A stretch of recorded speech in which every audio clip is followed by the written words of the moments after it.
We're going to be reading a new story today called The Great Escape. I don't like horror things. Looks a little interesting, yeah. So, what would be your reaction when I say that someone has a pet tarantula? What would you say about that? My mother, she was a Sunday school teacher, and so I always was intermixed with the kind of classroom setting, and so working with little kids in general, and it just caused like, oh, I just love being around and being silly and doing arts and crafts and singing songs. It was just always kind of stuck out, and so moving along, kind of always in the back of my brain, I was like, this is kind of something I think I might want to do, and then as my mind was stuck to it, I just ran with it, and so I dabble little bitty things throughout to kind of test and see, do I really want to be a teacher? Is this something that I truly passionate about? And I always came back to, I just love working with kids and just being that kind of positive outlook on lives and just trying to shape, mold the individuals to be prosperous throughout. How do you think Kapiri felt about Carlos?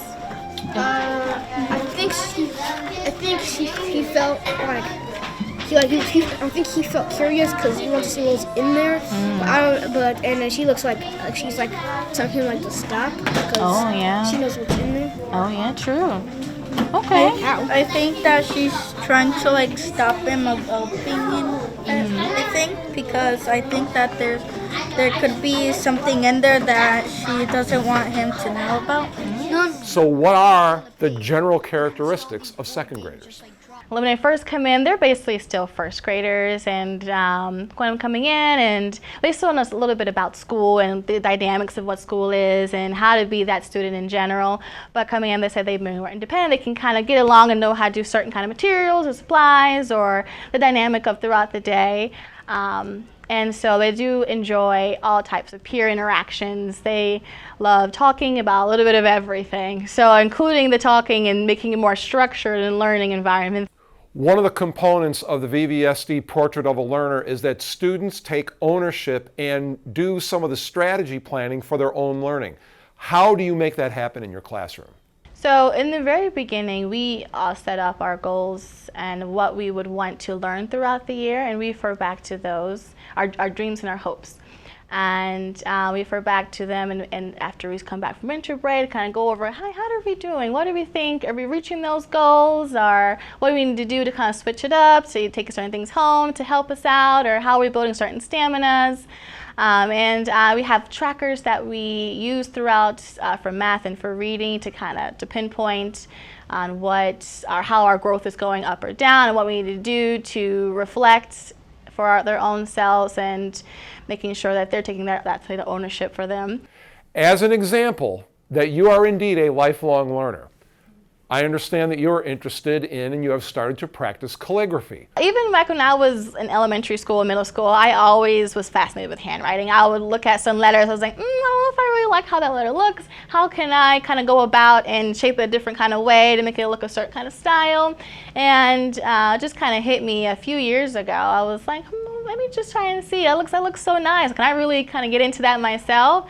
And so I watched a couple tutorials, and it just fascinated me. I love all kind of things with making, designing, arts kind of crafts and stuff, and that stuck out to me the most. Show us a little example of your calligraphy work, and then I took penmanship for hours and hours and hours, and when I was in school before we decided that we didn't really need to waste a lot of learning time on that.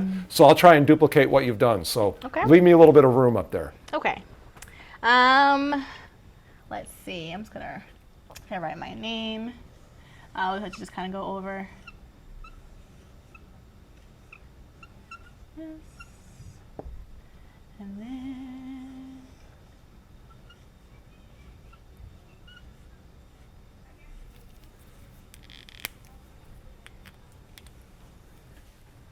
Okay, so I don't know if I can duplicate it exactly, but I'm gonna kind of, okay, so here we go. Let me see if I can do this. Oh, yeah, there you go. I'm not as steady as a hand as you are. Whoops. It's all you come back through this way. Yes. And I needed to go reverse. Okay. Pick up the pen. You got to pick up. Each stroke has a kind of its own. There you go. You got the little squiggly M. Oh man, see that old M there? Oh yes. Ooh, for the first time. A little shaky. It's a little shaky up there. but it's pretty close. Yeah, that's awesome. What are you so fascinated about with handwriting and the flow of the pen, and why do you find that interesting? It's just so so you kind of just flow throughout and just kind of say it takes your mind off of things. You make things small things make so beautiful, and you can do something so small as like a photograph or like a text or a note card or something. You can just make it. You can just any kind of way because all type of kind of fonts have certain kinds of themes or styles. So if you want something a little more Christmassy or something more fun or something more school wise, or it can really just the fonts in general can come off as different kind of things. So you can kind of impress, or you can just make them more fancy, more elegant, and you really just kind of go throughout and challenge yourself and be creative and just have your mind go and let it explore. So it's really nice. I like it so far. So it's